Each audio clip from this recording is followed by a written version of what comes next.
Halo semuanya, kami dari kelompok 3 akan mempresentasikan tentang Taman Sari Yogyakarta. Sebelum kita masuk ke materi, alangkah baiknya kita memperkenalkan diri terlebih dahulu. Nama saya Daniel Pascalis Prima dengan NPM 2207 11601.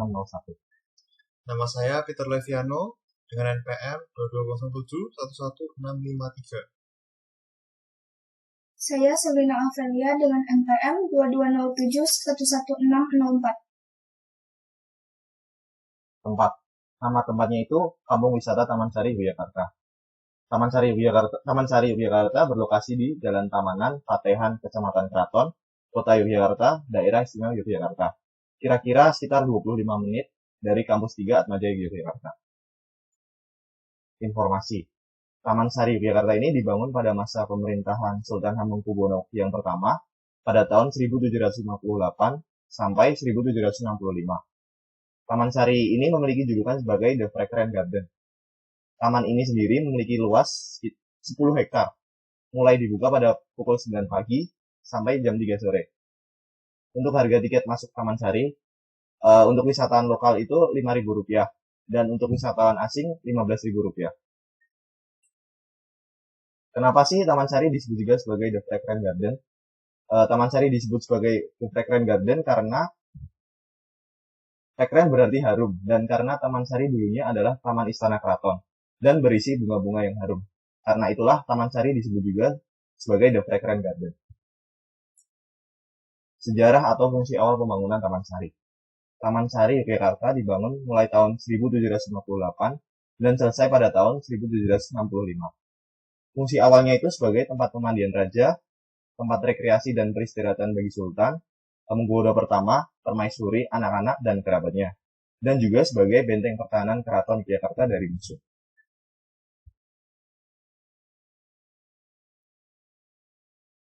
Berikut akan saya jelaskan mengenai berbagai permasalahan yang ada di Taman Sari.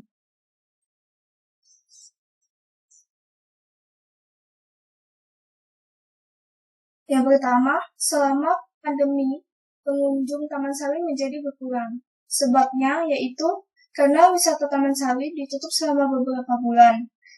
Akibatnya, tidak ada pemasukan sehingga perawatan Taman Sari tidak terakomodasi.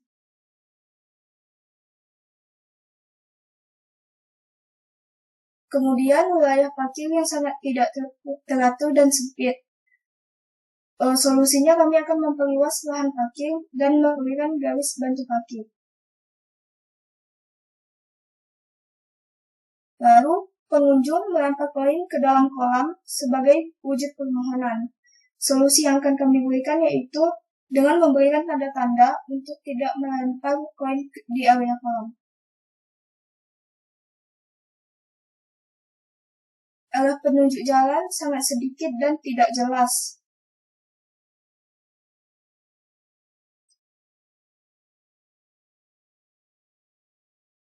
Kemudian target. Di bidang budaya, kami akan menjaga dan melestarikan kebudayaan Indonesia dengan menjadikannya tempat wisata agar tetap terawat dan tidak terabaikan. Di bidang ekonomi, kami juga ingin membantu meningkatkan perekonomian khususnya para pedagang UMKM.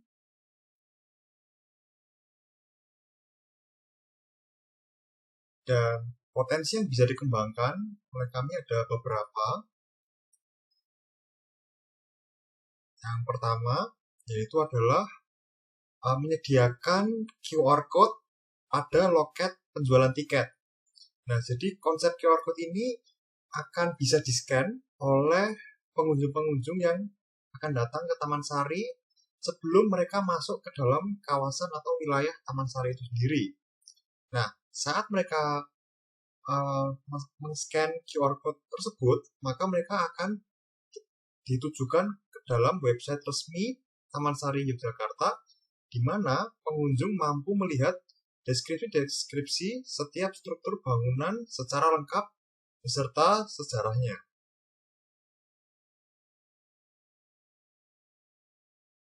Dan ini adalah foto-foto yang kami ambil saat berada di Taman Sari Yogyakarta.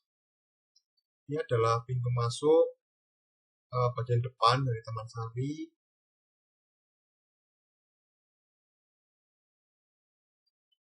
Lalu ini adalah kolam dari Taman Sari itu tersebut.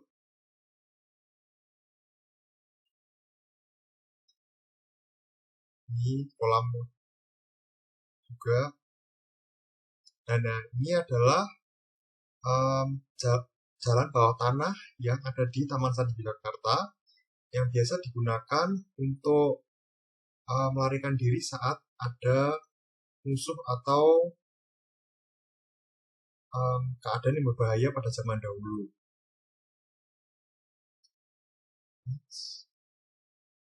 Ini adalah bangunan-bangunan runtuhan di Taman Sari.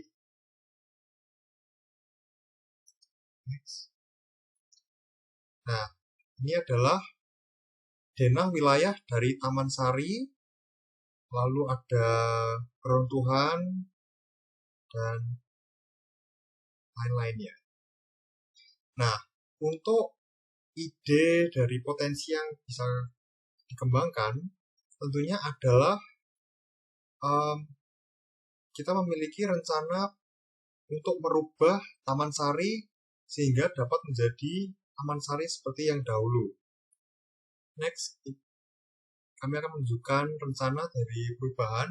Nah, jadi bisa dilihat pada denah wilayah bahwa terdapat lingkaran-lingkaran putih pada denah wilayah yang menunjukkan tempat-tempat warga-warga atau masyarakat sekitar di sekitar Taman Sari yang dimana kita akan merelokasi para warga ke tempat yang berbeda dan merenovasi kawasan dan wilayah Taman Sari itu sendiri sehingga dapat kembali ke tatanan awal Taman Sari pada zaman Sultan Hamengkubuwono I. Nah, dan untuk relokasi ini tentunya kita akan memindahkan pemukiman warga ke tempat lain dan akan diberikan tempat tinggal sebagai kompensasi terhadap relokasi yang dilakukan. Nah, relokasi ini kita akan melakukannya dengan memindahkan warga ke sebuah rusunawa yang akan dibangun dengan bantuan dari Taman Sari Yogyakarta itu sendiri.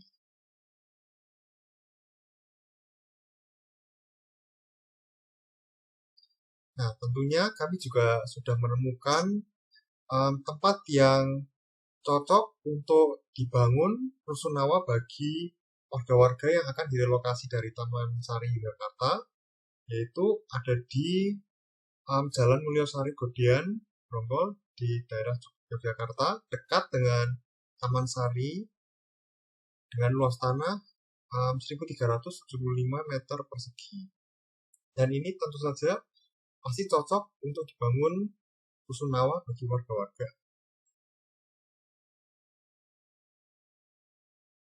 Nah, sebelum itu, di dalam Taman Sari tentunya ada perkampungan atau warga-warga sekitar. Dan ada juga jalan-jalan dari kolam hingga ke reruntuhan, di mana dalam perjalanan tersebut kita harus melewati kampung-kampung para masyarakat.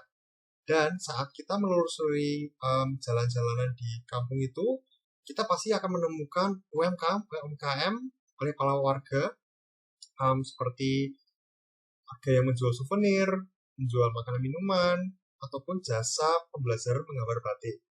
Nah, pasti kalian berpikir bahwa saat kita merelokasi warga, pasti UMKM ini akan mati.